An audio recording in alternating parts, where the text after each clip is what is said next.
Listen up, get ready, I'm not gonna take no more. There's a revolution, a revelation going on in my soul. Buckle up, get ready, we're not gonna sit back. Welcome back, all you citizens of the world. This is live from the Heartland for the week of July 18th. And I am still Michael James up here in Chicago's 49th Ward. And my next guest is someone who I've known about and first saw way back in 1966 at, I think, probably the first Love-In in Lincoln Park. And over the years, I got to see him play music. And eventually, when we had the Heartland Cafe live at the corner of Glenwood and Lunt, he and his wife, Holly, were there regularly. He's been always very supportive, been a wonderful guest. And it's about time we had him back on, the one, the only Corky Siegel. Good morning, Hello. Corky. Hello. It's good to see you. It's still me.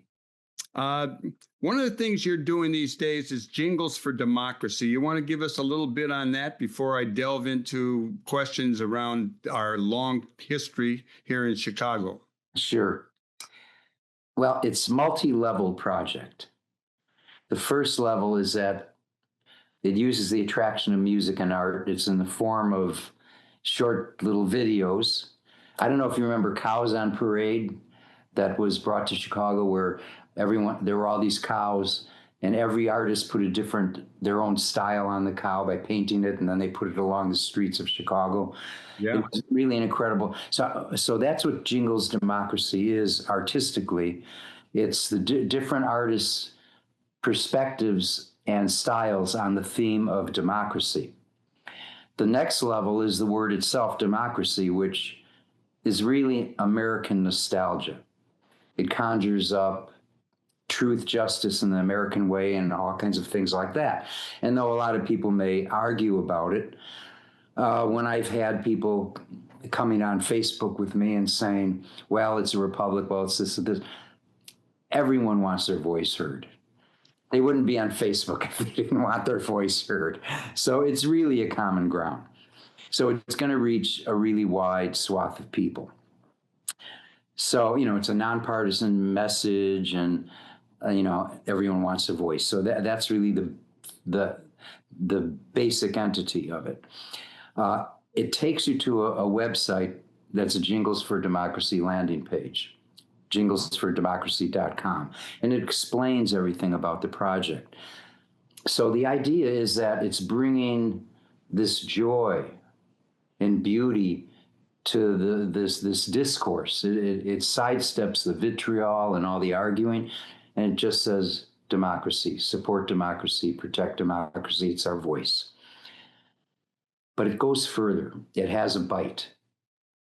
And the bite is that it's asking people to join Common Cause. Common Cause already has 1.5 million members. It's nonpartisan, truly nonpartisan. It's completely a pro-democracy organization. That's its entire focus, and it's been doing this for 50 years. It's been in the trenches fighting for our voice in every way, in the courts, on the streets, supporting other organizations, collaborating with other organizations. And simply by increasing the numbers from 1.5 million to 5 million, it's going to give the people's voice much more power. And that's the project. That'd be great. I'm going to check that out and look it up. I'd like to go back to the early days. We've had a number of musicians. Me too, Michael. I'd like to go back there too. Yeah, I know. Both of us. Well, let's do it. Let's get in our little spaceship and go back into the past. Okay. But I said at the outset that I had first seen you in 1966 at a Love-In. Why don't you tell us a little bit about that event, and then the coming together of a number of young white kids, some of you from the suburbs, who went on to learn from the masters, because it really still has a lot of impact in the musical world. Some great tunes, and the crossing over of a number of experiences. Fill us in, Cork. Yeah. So, I'm listening to all these recordings of the blues masters as they're flying out of the grooves of my record player. dancing around my house in ecstasy, my parents' house. I wanted to play some of that music. And so I got a little repertoire together of a few songs and met Jim Schwall, a guitar player. And we went looking for somewhere to play. And we walked into this place and we said, we'd like to play here. And he says, well, set up right here. The ladies are coming in. And we set up and we played. And he hired us to play every Thursday night from 9 at night till 4 in the morning, every Thursday night. And what happens when we get there, right out of the grooves of the record player, appeared in real life Howlin' Wolf, who hopped on stage and started singing with us. Muddy Waters, Willie Dixon, Buddy Guy, Little Walter, Otis Spann, you know, all of these amazing, Buddy Guy and Junior Wells, all these guys took us under their wing and got up there on stage with us and played all night long. That's how I got my start. In 1966, it's like 1,000 years later, because that's when the Siegel Schwall Band was established. I mean, we did a whole lot of things in 65. I think we even produced Joni Mitchell's first demo tape, or last demo tape, I should say. We were involved in writing Hair with Radio and Ragney. All these things happened all in, 65, 66. And 66 was when I saw you and you saw me at the Be-In when we were officially the Siegel Schwall Band. Who were some of the other people who were around then? I know that you had Butterfield, you had Bloomfield, you had Charlie Musselwhite. I remember meeting those guys in the basement in 1962 of Kester Record Mart on Wabash in the backside of Roosevelt University. Yeah, Bob Kester. Well, Charlie and I still stay in touch, and he is one of the most brilliant people and beautiful people to walk the face of this earth. That's Charlie Musselwhite. I bonded with Nick Grevenitis, Barry Goldberg, who am I leaving out? Harvey Mandel. Oh, Harvey Mandel, and some of the other white kids who went to the across the tracks to play with the Masters and meet the Masters. So I actually toured with Harvey Mandel, Barry Goldberg, and Nick Grevenitis, and bonded with those guys. And now Barry has passed, Nick has passed, and Harvey, with all the cancers he's had and everything, is going to survive all of us. You know, we did an interview probably over a year ago with Charlie Musselwhite. He was down in Mississippi, and Zoom affords us the opportunity. And he was just wonderful to talk to. And he's quite a hell of a guy. So if people ever want to see that, they just have to go to youtube.com/heartlandmedia/videos, and you will find it. You know, Corky, you went on to do a lot of classical music, too. And,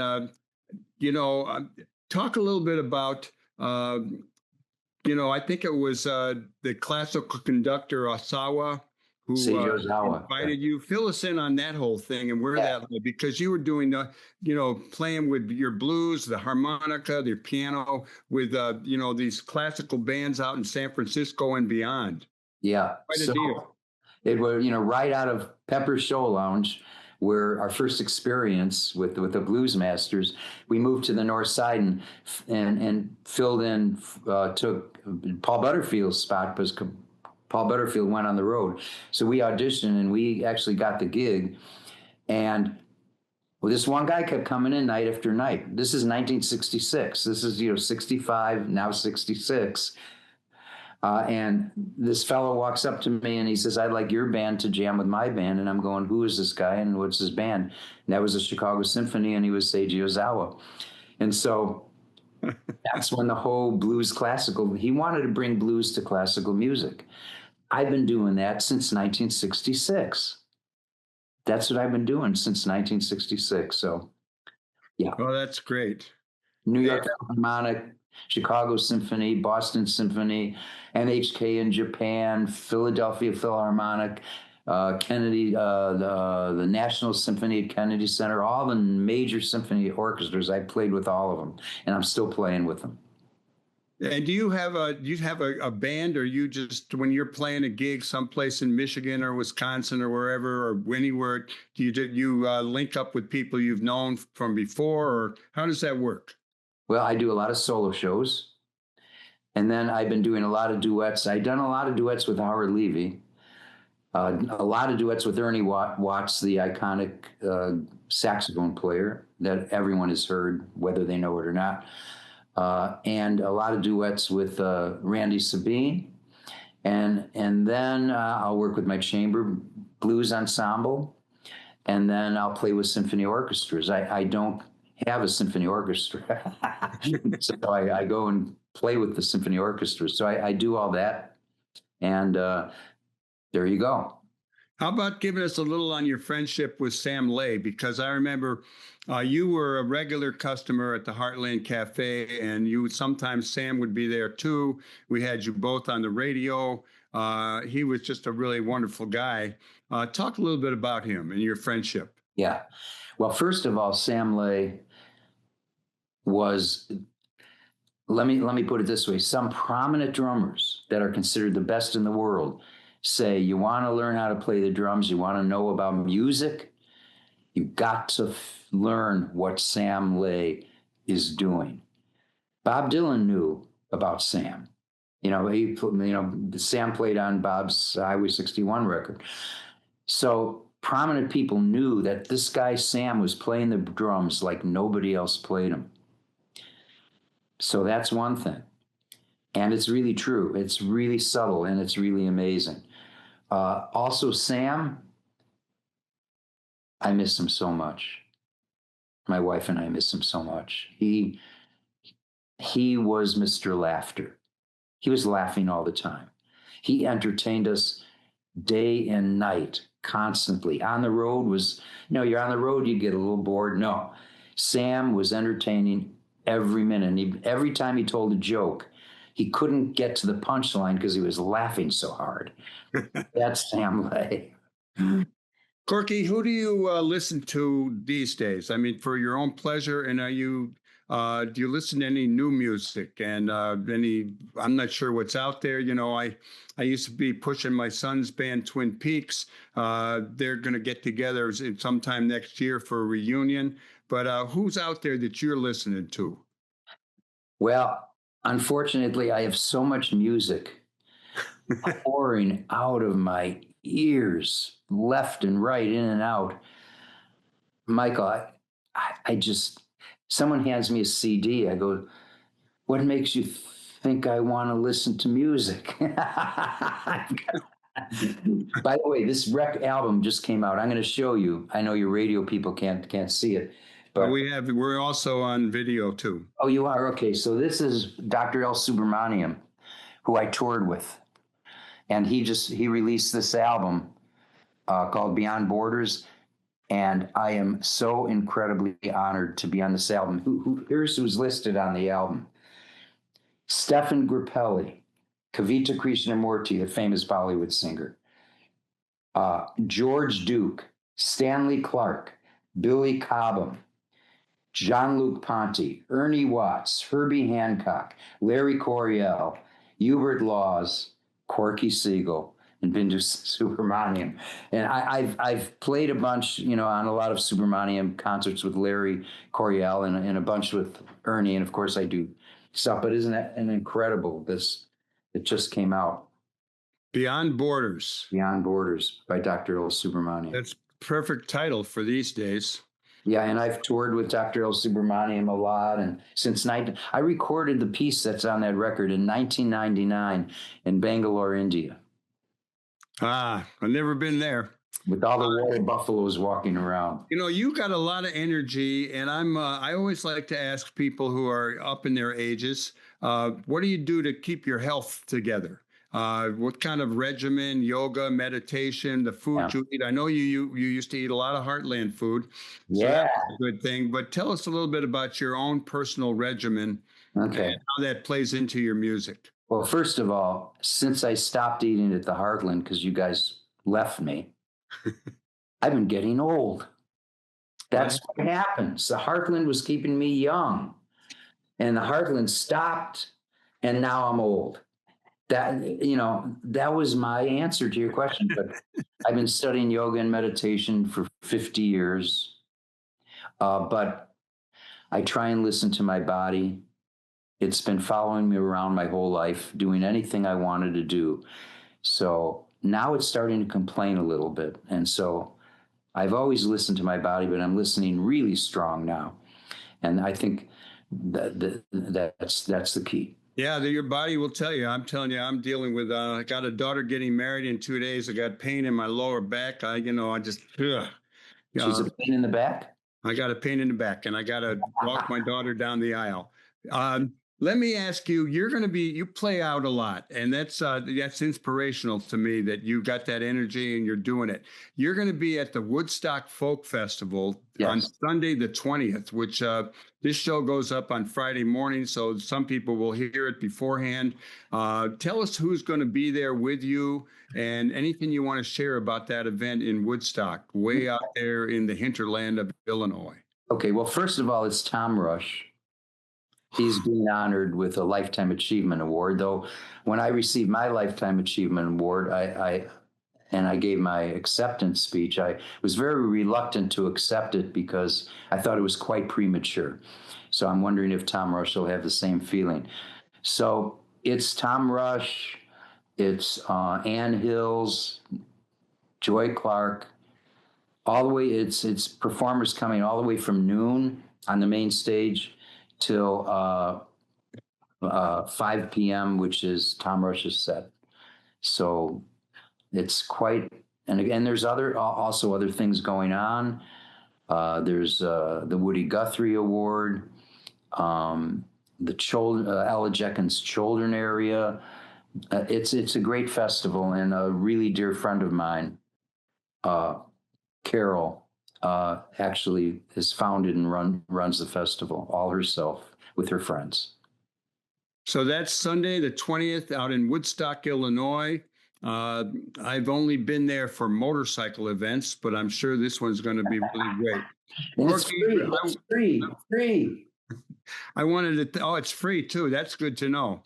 All right, everybody who's listening in, head out there to Woodstock, drive carefully. Corky Siegel, you're a wonderful guy, and I'm really glad that you came on the show.